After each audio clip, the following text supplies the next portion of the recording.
पापा सुनिए, मुझे कल से कॉलेज नहीं जाना, मुझे पढ़ाई भी नहीं करनी, मुझे घर से बाहर ही नहीं निकलना। आप जो बोलेंगे मैं करूँगी, आप जिससे चाहेंगे मैं उससे शादी करूँगी, बस मुझे घर से बाहर नहीं निकलना। मम्मा, आप जो बोलेंगे मैं वो करूँगी, मैं घर के काम करूँगी, मैं सब करूँगी जो आप बोलोगे, लेकिन मुझे बस घर से बाहर नहीं निकलना, मुझे बस घर से बाहर नहीं निकलना। बाहर घूमते हुए उन दरिंदों की नज़रों में नहीं आना, मुझे बहुत डर लगता है, मुझे बस घर से बाहर नहीं निकलना।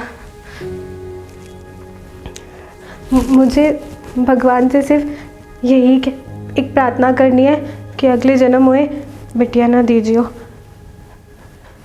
मुझे बहुत डर लगता है। तो क्या यही सोच हमें रखनी है?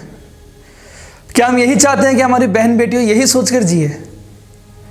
अब तो मुझे उस माँ पर तरस आता है जो माँ 9 महीने बच्चे को अपने कोख में रखती है और पैदा होकर बड़े होने के बाद वो एक दरिंदा साबित होता है, जो समाज की बहू बेटियों की इज्जत को तार तार करता है। ऐसी माँ के लिए कुछ पंक्तियां मुझे याद आती है। जननी जने तो भक्त जने, याद दाता या शूर, नहीं तो जननी बांझ रहे काहे गवाए नूर। 12 साल की बच्ची के साथ हुआ रेप। रेप शब्द सुन थोड़ा अजीब लगता है ना, कि जिस देश में नारी को देवी माँ का दर्जा दिया जाता है और नवरात्रों में उनकी पूजा की जाती है, तो क्यों दरिंदे भूल जाते हैं कि ये एक देवी माँ के ही रूप है? क्या यह सब सिर्फ दिखाने के लिए है? जिस देश में महिला सुरक्षा को लेकर इतनी बड़ी बड़ी बातें होती हो, उस देश में एक 14 साल की बच्ची अपने आप को महफूज महसूस नहीं करती। एक तो छोड़ो जनाब, यहां तक कि देश की हर 5वीं महिला मर्दों के खौफ में जीने को मजबूर है। या मर्द के उस जाति से ताल्लुक रखते हैं जो ये सोचते हैं कि चलो मर्द की मर्दानगी का एक नमूना आया सामने। तो मैं बता दूं उन दरिंदों को यह बात कि ना तो आप मर्द हैं और ना तो आप इंसान कहलाने के लायक हैं। अखबार के पन्ने हो या न्यूज बुलेटिन की हेडलाइंस, कोई एक दिन नहीं बचता जहां रेप की एक खबर ना हो। खबर आती है उनके पुराने होने से पहले एक और नई खबर सामने आती है, एक और नई खबर आती है नई हैवानियत की। फिर उनको दिया जाता है राजनीति का रंग। विशेष समुदाय, जाति और राजनीतिक रोटियां सेकते सेकते देश की बेटियों की गरिमा पता नहीं कब दम तोड़ देती है, उन्हें पता नहीं चलता। कभी कभी ये घटनाएं दिल को झकझोर कर रख देती है। ऐसा होता सुना आम इंसान की रूह कांप जाए, तो सोचिए उस फूल जैसी बच्ची में क्या बीतता होगा, जिसे गैंग रेप और तड़पा कर अमानवीय तरीके से की गई हत्या छोटी छोटी बच्चियों से दरिंदगी आए दिन देखने को मिलती है। इसके साथ साथ एसिड अटैक दहेज प्रथा के लिए प्रताड़ित है। खरीद फरोख्त की घटना लगातार बढ़ती जा रही है, परंतु विडंबना की बात यह है कि हमारे देश में सरकार, प्रशासन, न्यायालय, समाज एवं मीडिया सब महिला सम्मान, महिला सुरक्षा की खूब बात करते हैं, मगर अफसोस इस बात का है दोस्तों कि ये सिर्फ बातें ही करते हैं। लेकिन घटनाएं ना हो या घटना के पहले प्रशासन कहां चल जाती है? क्या सरकार को कोई ऐसा कठोर कानून नहीं बनाना चाहिए जिससे ऐसी घिनौनी हरकत करने का कोई हिम्मत ही ना करे? वैसे तो देश में रातों रात नए कानून, नई धाराएं बन जाती हैं, तो क्या हमारे देश में भी सऊदी जैसा नियम नहीं लागू हो सकता, जहां रेप करने पर बीच बाजार में गर्दन सर से अलग कर दी जाती हो? वैसे तो हम दुबई की लाइफस्टाइल और ऊंची ऊंची इमारतों की बड़ी तारीफ करते हैं, तो क्या हम दुबई की इस चीज से सीख नहीं ले सकते? एक रिपोर्ट के अनुसार आपको बता दें कि प्रतिदिन 88 नए रेप केस एवं यौन शोषण के मामले सामने आते हैं, जिसमें निर्भया कांड, कठुआ कांड एवं हाल ही में हुए यूपी के हाथरस में मनीषा रेप जैसे मामले आते हैं और पीड़िता को उचित न्याय तक नहीं मिल पाता। जानकारी के लिए आपको बता दें अभी कि मनीषा को न्यायालय से इंसाफ का इंतजार है। मैं फिर से कहता हूं कि मीडिया हो या समाज, बातें ज्यादा बनाते हैं, न्याय देर से मिलता है। आप कोई भी घटना उठा ले, पीड़िता को न्याय का लंबा इंतजार करना पड़ता है। उदाहरण के लिए निर्भया कांड ले सकते हैं। कोई सरकार से सवाल क्यों नहीं पूछता कि एक अबला नारी पे इतना अत्याचार हुआ हो, उसे न्याय दिलाने में 6 साल का इंतजार करना पड़ता है? आखिर क्यों? और उसमें भी एक दरिंदे को सिर्फ नाबालिग होने के कारण 3 साल जेल में रखकर आजाद कर दिया जाता है। यहां मैं सरकार से और माननीय न्यायालय से पूछना चाहूंगा कि क्या 3 साल की सजा सही थी? साहब, मैं आपको एक बात बता दूं कि जब एक मां अपने बच्चे को जन्म देती है ना, तो उसे 40 हड्डियां टूटने का एहसास होता है। मैं दोबारा बोलना चाहूँगा कि 40 हड्डियां एक साथ टूटने का एहसास होता है। तो सोचो, 6 दरिंदे जब उस लड़की की इज्जत तार तार कर रहे थे और वो वहां पर भी नहीं रुके और उसे असहनीय दर्द दिया, तो क्या अंदाजा है आपको उसके दर्द का।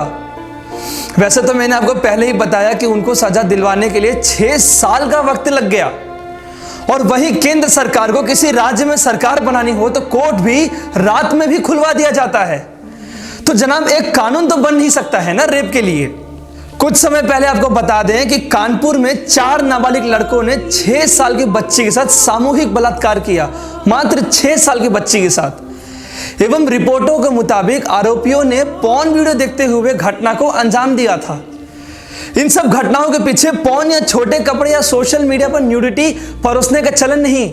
चलो कितना भी दोष मत दो कि लड़कियां ऐसे ना करे तो ये ना होगा, वैसे करेगी तो यही होगा, तो मैं उन सबसे यही कहना चाहूंगा कि जब गंदगी दिमाग में हो तो ये सब बातें बस कहने भर की रह जाती है। आजकल लोगों के मुख से यही सुनने को मिलता है कि स्त्री और पुरुष अब एक समान है, स्त्री अब स्वतंत्र है कुछ भी करने के लिए, अब वो देश भी चला रही है। लोग कहने को कहते हैं कि बहन बेटियां स्वतंत्र हैं, अपनी इच्छा अनुसार कर्म करने के लिए तैयार हैं, पर उन्हें यह डर जरूर रहता है कि मेरी बहन मेरी बेटी के साथ कुछ गलत ना हो। क्यों ये समाज इतनी गंदी और घिनौनी हो चुकी है, इसीलिए कि इन्हें अपने लोग सुरक्षित रहें, बस इसी बात की फिक्र होती है। बाकी खुद घिनौनी काम करेंगे, दूसरे पर बुरी नजर से देखेंगे, क्योंकि ये इनकी बहन बेटियां थोड़ी ना है। और अगर कोई उसकी बहन बेटी को गलत निगाहों से देख रहे हैं तो उससे लड़ने लगते हैं वो। यही सभी जगह विचार रहे तो सभी की बहन सुरक्षित रहेगी। कभी अगर ऐसा होते आपको दिखे तो इस जगह जितने अच्छे ढंग से उस परिस्थिति को आप संभाल सके संभालें, और किसी भी तरह बिना लड़ाई झगड़े हुए उस बहन को, उस बेटी को और उस मां को उस परिस्थिति से बाहर निकालें और खुद को जिम्मेदार नागरिक होने का प्रमाण दें। अगर आप खुद बदलेंगे तो समाज बदलेगा, तभी देश भी बदलेगा और देश सुरक्षित रहेगा। आखिर में बस यही कहूंगा कि जैसे गाड़ी चलते वक्त चालान ना कटे उस भय से लोग सीट बेल्ट लगाते हैं, तो कुछ उसी तरह हमें एक ऐसी सख्त कानून की जरूरत है दोस्तों, जो समाज और देश में इन दरिंदों के मन में डर जगा दे कि जिस कारण ऐसी घटनाएं होने ही ना दे, और समाज में बहू बेटियां बिना किसी डर के घूम पाए और हमारा देश पूरी तरह से तरक्की कर पाए। 2012 घटना की अगर मैं बात करूं तो आप सभी जानते होंगे कि मैं किस केस के बारे में बात कर रहा हूं। जी हां, उसी भयानक केस के बात कर रहा हूं जिसके बारे में जिसने भी सुना उसने बस यही कहा कि कैसी हैवानियत है ये।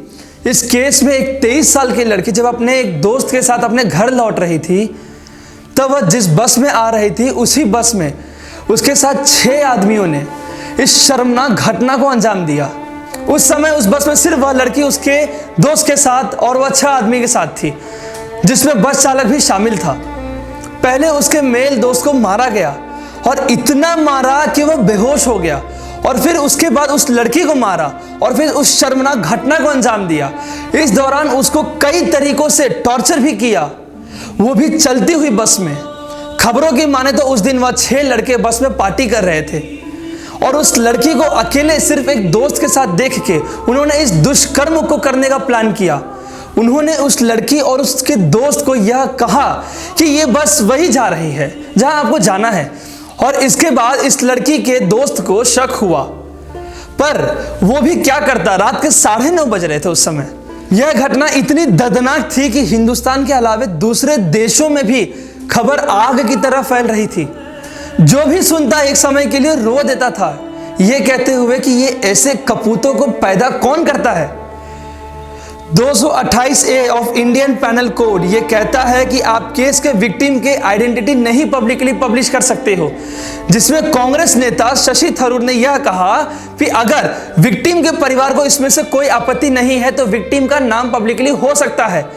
ज्योति सिंह जो कि इस केस की विक्टिम है, उस लड़की के पिताजी ने कहा कि मेरी लड़की ने कोई गलत काम नहीं किया है, उसने अपने जान लड़ते हुए खोई है, तो उसका नाम क्यों छुपाया जाए, उसका नाम बताया जाए, जिससे कि बाकी लड़कियों को हिम्मत मिले और वो अपने लिए अपनी जंग खुद लड़ सके। इस घटना को अंजाम देने के बाद उस लड़की को और उसके दोस्त को चलती हुई बस से नीचे फेंक दिया गया था, जिसके बाद लड़की को अस्पताल ले जाया गया, जहां से उसे इमरजेंसी के तौर पर सिंगापुर में मेडिकल ट्रीटमेंट के लिए भी ले जाया गया था, जहां उस लड़की ने 2 दिन बाद अपनी आखिरी सांस ली थी और वहीं उसके दोस्त बच गया। घटना के अगले 24 घंटे बाद पुलिस ने चार्जशीट दायर कर अपराधी को ढूंढने में लगी। मैं आपको इसी तरह और 2-4 घटनाओं का जिक्र करना चाहूंगा जिसे सुन आप सोचने पर मजबूर हो जाएंगे कि क्या सच में ये इंसान ही थे या इंसान के रूप में एक ऐसे हफ्सी दरिंदा। आप ये कहने पर मजबूर हो जाएंगे दोस्तों कि ऐसी औलादों को पैदा करने से बेहतर है कि मां बे औलाद ही रहे जिंदगी भर। हर कोई कहता फिरता है कि जब हम सुधरेंगे तभी देश और समाज सुधरेगा। उनसे मैं एक ही बात इतना कहना चाहूंगा कि क्यों ना शुरुआत अपने घर से ही की जाए, अपने बच्चों को बेहतर परवरिश देकर। 1972 में मथुरा में पहली बार एक ऐसी घटना हुई जब एक आदिवासी लड़की 16 वर्ष की बलात्कार हुआ हो। थाने के अंदर 2 पुलिस वाले ने दुष्कर्म को अंजाम दिया था। मामले का परिणाम अदालत ने यह कहकर आरोपी को मुक्त कर दिया कि लड़के ने कोई अलार्म सेट नहीं किया था, वह घायल नहीं थी और जो कुछ भी लड़की के साथ घटा हो वह सब उसकी मर्जी से हुआ है। आपको कुछ और बलात्कार की कहानियां बता दें। दिल्ली में पड़ोसी द्वारा 10 महीने की बच्ची के साथ एक बलात्कार हुआ। कलकत्ता में सड़कों पर एक 18 महीने की बच्ची के साथ हुआ बलात्कार और उसे वहीं छोड़ दिया गया था। और वहीं उत्तर प्रदेश के एक पुलिस थाने में 14 साल की मासूम के साथ बलात्कार और हत्या किया गया। हावड़ा में बता दें कि अपनी ही पत्नी के सामूहिक बलात्कार को अंजाम देने वाला पति खड़गपुर में एक 65 वर्षीय दादी का बलात्कार हुआ। भारत में बलात्कार के मामलों की रिपोर्ट प्रत्येक 21 मिनट में की जाती है और उनमें से अधिकांश हम सभी भूल जाते हैं, लेकिन पीड़ित और उसके परिवार द्वारा नहीं।